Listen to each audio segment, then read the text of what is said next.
जय हिंद मेरे प्यारे दोस्तों। आज है 9 नवंबर 2024 और आज की जितने भी महत्वपूर्ण करंट अफेयर्स होंगी और स्टैटिक जीके होंगी वो सभी हम इस वीडियो में डिस्कस करेंगे। तो आइए शुरू करते हैं आज के करंट अफेयर्स का महत्वपूर्ण सेशन दोस्तों। पहला प्रश्न है, राष्ट्रीय विधिक सेवा दिवस अर्थात नेशनल लीगल सर्विस डे कब मनाया जाता है? तो ये मनाया जाता है 9 नवंबर को दोस्तों। अब तक नवंबर महीने में कौन कौन से महत्वपूर्ण दिवस मनाए गए हैं?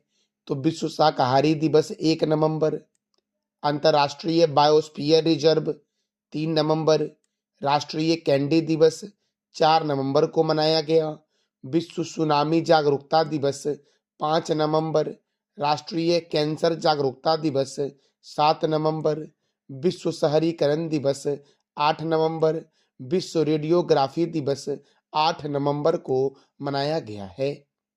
दोस्तों, हुरुन परोपकारी लिस्ट के अनुसार भारत के सबसे दानवीर व्यक्ति कौन बने हैं? तो भारत के सबसे दानवीर व्यक्ति बने हैं शिव नादर। दूसरे स्थान पर कौन है? तो मुकेश अंबानी है।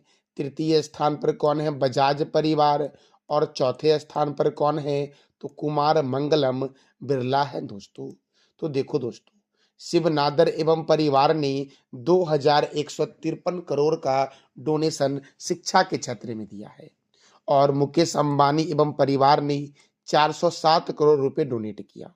बजाज परिवार ने 352 करोड़ रुपए, कुमार मंगलम बिरला और परिवार ने 334 करोड़ रुपए डोनेट किया और गौतम अडानी एवं परिवार ने 330 करोड़ रुपए। मेरे प्यारे दोस्तों, अगला प्रश्न है, हाल ही में किस देश ने रूस के वोस्तोचिन कॉस्मोड्रोम से जिमसेट 2 उपग्रह का प्रक्षेपण किया है? तो जिम्बाब्वे ने दोस्तों। अब जिम्बाब्वे ने किया है तो जिम्बाब्वे की राजधानी आप बता दो कमेंट बॉक्स के सेक्शन में कि क्या है। अब देखो, ये जिमसेट 2 दोस्तों है। जिमसेट 2 का उद्देश्य क्या है? तो कृषि संसाधन अन्वेषण, पर्यावरण निगरानी और आपदा प्रबंधन के लिए इसको अंतरिक्ष में प्रक्षेपित किया गया है। और जिमसेट 1 को जिम्बाब्वे ने ही 2002 में अंतरिक्ष में प्रक्षेपित किया था, जिसका उद्देश्य था नवाचार को बढ़ावा देना दोस्तों। तो जिमसेट 2 रूस की सहायता से दोस्तों लॉन्च किया गया है। रूस की राजधानी क्या है? मास्को। रूस की करेंसी क्या है? Russian rouble. रूस के राष्ट्रपति कौन है? Vladimir Putin. और रूस के प्रधानमंत्री कौन हैं? तो मिखाइल मिशुस्तिन हैं रूस के प्रधानमंत्री दोस्तों। देखो, कृत्रिम उपग्रह को अंतरिक्ष में प्रक्षेपित करने वाला दुनिया का पहला देश रूस है। अंतरिक्ष में जाने वाला प्रथम व्यक्ति मेजर यूरी गॉगरिन। अंतरिक्ष में तैरने वाला प्रथम व्यक्ति एलेक्सी लेनेबो और अंतरिक्ष में जाने वाली प्रथम महिला वैलेंटीना तेरेस्कोवा है दोस्तों। और ये तीनों रूस की हैं। रूस के राष्ट्रपति कहाँ रहते हैं? क्रेमलिन में। रूस का राष्ट्रीय चिन्ह क्या है? Double headed eagle. और क्षेत्रफल की दृष्टि से दुनिया का सबसे बड़ा देश कौन सा है? तो रूस है दोस्तों। और जनसंख्या में दुनिया का सबसे बड़ा देश जो है वो अपना प्यारा देश भारत है। सबसे लंबा नदी मुहाना, ओब नदी का मुहाना। सबसे बड़ी झील दुनिया की कैस्पियन सागर झील। सबसे गहरी झील दुनिया की बैकाल झील, जो रूस में है। रूस के संसद का नाम ड्यूमा है। देखो, कैस्पियन सागर झील जो है ये रूस, कजाकिस्तान, तुर्कमेनिस्तान, अजरबैजान और ईरान में फैला हुआ है। ओनेगा झील कहाँ है? तो रूस में है ओनेगा झील दोस्तों। अगला प्रश्न है, भारतीय सैन्य विरासत महोत्सव 2024 का आयोजन कहाँ हुआ है? तो भारतीय सैन्य विरासत महोत्सव 2024 का आयोजन नई दिल्ली में हुआ है। कहाँ हुआ है दोस्तों? तो नई दिल्ली में हुआ है।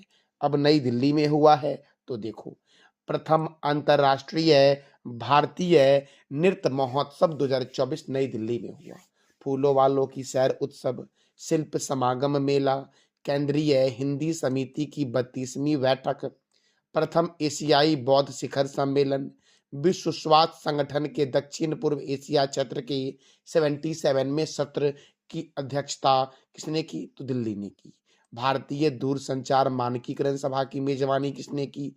दिल्ली ने की। रबी अभियान के लिए कृषि पर अंतर्राष्ट्रीय सम्मेलन, जिला न्यायपालिका के राष्ट्रीय सम्मेलन का आयोजन, दूसरा वैश्विक खाद्य विनियामक शिखर सम्मेलन, global bio India 2024 summit, Akhil Bharatiya राजभाषा सम्मेलन कहाँ हुआ? तो नई दिल्ली में हुआ।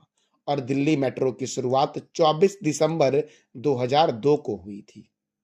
DRDO, defence research and development organisation का हेडक्वार्टर दिल्ली में है। इसकी स्थापना 1 जनवरी 1958 को हुई। और इसका मोटो क्या है? मोटो कई बार एग्जाम में पूछा गया है। कभी कभी जो मोटो है वो इंग्लिश में पूछ लेता है और कभी कभी दोस्तों संस्कृत में पूछ लेता है। तो इसका मोटो है strength origin is in science, अर्थात संस्कृत में बोलेंगे बलस्य मूलम विज्ञानम। और इसके चेयरमैन कौन है? तो समीर वेंकटपति कामत हैं डीआरडीओ के चेयरमैन। केंद्रीय रिजर्व पुलिस बल सीआरपीएफ की स्थापना 1939 में हुई। राष्ट्रीय कैडेट कोर अर्थात एनसीसी की स्थापना 1948 में हुई। दोस्तों, भारत तिब्बत सीमा पुलिस आईटीबीपी की स्थापना कब हुई? 1962 में हुई। सीमा सुरक्षा बल अर्थात बीएसएफ की स्थापना कब हुई? 1965 में। राष्ट्रीय सुरक्षा गार्ड एनएसजी की स्थापना कब हुई? 1984 में हुई। केंद्रीय औद्योगिक सुरक्षा बल की स्थापना कब हुई? तो 1969 में। 1969 में ही इसरो की स्थापना हुई थी। 1969 में ही नील एंगस्ट्रॉम चंद्रमा पर गए थे। और नोबेल पुरस्कार में अर्थशास्त्र जो पहली बार दिया गया था वो 1969 में ही दिया गया था। दोस्तों, पहली बार 14 बैंकों का राष्ट्रीयकरण 1969 में ही हुआ था। तो मेरे प्यारे दोस्तों, हमारा अगला प्रश्न है, रोशनी नैयर पुरस्कार 2024 से किससे सम्मानित किया गया है? रोशनी नैयर पुरस्कार 2024 से अनिल प्रधान को सम्मानित किया गया है। इसका राइट आंसर हो जाएगा दोस्तों डी। अब देखो मेरे प्यारे दोस्तों, अनिल प्रधान ओडिशा के बरल गांव के एक इंजीनियर और शिक्षाविद है और भारत में ग्रामीण विकास में उल्लेखनीय योगदान के लिए यह पुरस्कार युवाओं को दिया जाता है। वैसे व्यक्ति को दिया जाता है जिसकी आयु जो होगी वो 40 वर्ष से कम होगी, उसे दिया जाएगा यह पुरस्कार दोस्तों। और इस पुरस्कार में 10 लाख रुपए की नगद राशि, एक प्रशस्ति पत्र और एक ट्रॉफी शामिल है दोस्तों। तो रोशनी नैयर पुरस्कार किसे दिया गया? अनिल प्रधान को दिया गया है। अगला प्रश्न है, हाल ही में मध्य प्रदेश और किस राज्य ने चिता परियोजना के लिए संयुक्त पहल का गठन किया है? चिता परियोजना के लिए संयुक्त पहल का गठन मध्य प्रदेश और राजस्थान ने किया है। तो इसका राइट आंसर हो जाएगा दोस्तों बी। अब देखो दोस्तों, आपको एक प्रश्न का जवाब देना है कि चिता का वैज्ञानिक नाम क्या है। चिता का साइंटिफिक नेम क्या है, ये आपको बताना है कमेंट बॉक्स में। और मेरे प्यारे दोस्तों, अब जानेंगे हम राजस्थान के बारे में कि राजस्थान की राजधानी क्या है? जयपुर। राजस्थान के गवर्नर कौन है? हरिभाऊ किशन राव पांगरे। राजस्थान के मुख्यमंत्री कौन है? भजन लाल शर्मा। यहाँ पर राज्यसभा सीट 10 है जबकि लोकसभा सीट 25 है। सांभर झील, राजसमंद झील, पिछौला झील, जयसमंद झील, फतेह सागर झील और डिडवाना झील राजस्थान में है।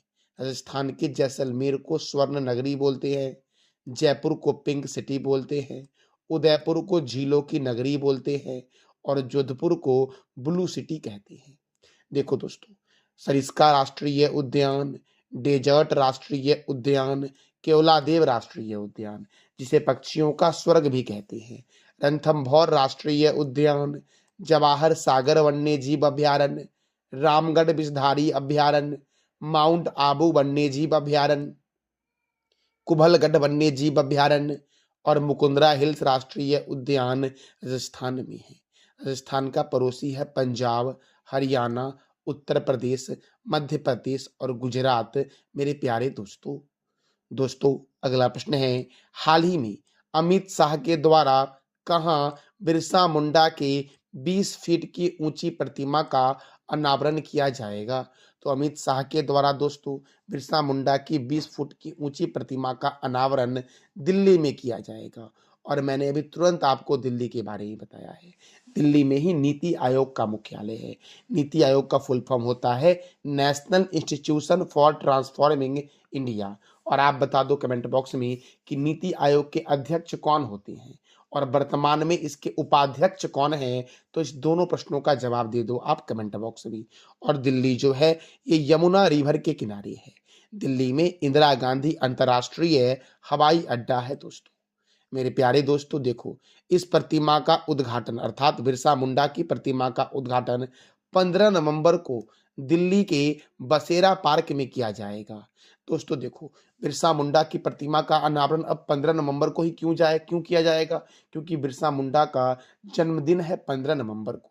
बिरसा मुंडा का जन्म 15 नवंबर 1875 को हुआ था और बिरसा मुंडा की जयंती पर जनजाति गौरव दिवस मनाते हैं। बहुत ही महत्वपूर्ण प्रश्न दोस्तों है यह कि जनजाति गौरव दिवस कब मनाते हैं? 15 नवंबर को मनाते हैं। मेरे प्यारे दोस्तों अगला प्रश्न हमारा है, संसद का शीतकालीन सत्र कब आयोजित होगा? तो 25 नवंबर से 20 दिसंबर तक संसद का शीतकालीन सत्र आयोजित होगा दोस्तों। देखो दोस्तों, मुख्य रूप से जो संसद के सत्र होते हैं वो 3 तरह के होते हैं। एक होता है बजट सत्र, दूसरा होता है मानसूनी सत्र और तीसरा होता है शीतकालीन सत्र और चौथा होता है विशेष सत्र दोस्तों सॉरी। तो देखो, बजट सत्र जो है ये जनवरी के अंत से अप्रैल के अंत तक या मई के प्रथम वीक तक चलता है। मानसून सत्र जुलाई से अगस्त या सितंबर तक चलता है और शीतकालीन सत्र नवंबर से दिसंबर तक चलता है। संसद में एक होता है विशेष सत्र और विशेष सत्र के अतिरिक्त 44वें संविधान संशोधन अधिनियम के अनुच्छेद 352 के 8 के तहत लोकसभा का विशेष सत्र भी आयोजित होता है। अब देखो, 18वीं लोकसभा का जो मानसून सत्र था ये 22 जुलाई से 9 अगस्त तक चला था और अब चलेगा शीतकालीन सत्र दोस्तों। कब से कब तक चलेगा? तो 25 नवंबर से 20 दिसंबर तक चलेगा। मेरे प्यारे दोस्तों हमारा अगला प्रश्न है, हाल ही में कहाँ पहले पोलो स्टेडियम का उद्घाटन किया गया है? तो पोलो स्टेडियम का उद्घाटन किया गया है लद्दाख में और लद्दाख में हेमिस राष्ट्रीय उद्यान है दोस्तों। अगला प्रश्न है, अंडर 19 विश्व मुक्केबाजी चैंपियनशिप 2024 में भारत ने कुल कितना पदक जीता है? तो भारत ने कुल 17 पदक जीता अंडर 19 विश्व मुक्केबाजी चैंपियनशिप में। देखो, अंडर 19 विश्व मुक्केबाजी चैंपियनशिप में भारत ने 3 गोल्ड जीता, 8 सिल्वर जीता और 5 ब्रॉन्ज मेडल जीता दोस्तों। अंडर 19 विश्व मुक्केबाजी चैंपियनशिप का आयोजन कहाँ हुआ था? तो अमेरिका के कोलोराडो में हुआ था, जिसमें पार्थिव ग्रेवाल, वंशिका गोस्वामी और हेमंत सागवान ने 3 गोल्ड मेडल जीता। और मेरे प्यारे दोस्तों, सिल्वर मेडल किसने जीता? तो निशा ने जीता, सुप्रिया देवी, थोकचोम ने जीता, विनी ने जीता, आकांक्षा फल सवाल ने जीता, राहुल कंडू, कृतिका वासवान, चंचल चौधरी और अंजलि सिंह ने जीता। मेरे प्यारे दोस्तों, 5 भारत ने जीता ब्रॉन्ज मेडल, जिसमें सुमित हैं, आर्यन है, लक्ष्य राठी है, ऋषि सिंह है और कृष्णपाल है। मेरे प्यारे दोस्तों, ये था हमारा आज का महत्वपूर्ण करंट अफेयर्स। मैं वीडियो के एंड में प्रत्येक दिन आपसे 3 प्रश्न करता हूँ। कल जो मैंने किया था कि झुमेरी और झिझिया किस राज्य का नृत्य है? तो बिहार का। सिरोही राष्ट्रीय उद्यान किस राज्य में स्थित है? मणिपुर में। और नागार्जुन सागर बांध किस नदी पर है? तो कृष्णा रिवर पर है। आज का आपका 3 प्रश्न जिसका जवाब देना है कमेंट बॉक्स में आपको। राष्ट्रीय सांख्यिकी दिवस कब मनाया जाता है? अजय कुमार सिंह किस राज्य के नए डीजीपी बने हैं? और ओनेगा झील किस राज्य में है? तो इस तीनों प्रश्न का जवाब देना है कमेंट बॉक्स में आपको। ये था हमारा आज का महत्वपूर्ण current affairs with static GK. जानकारी अच्छी लगी तो वीडियो को शेयर करें, लाइक करें और चैनल को सब्सक्राइब करें। थैंक यू सो मच मेरे प्यारे दोस्तों।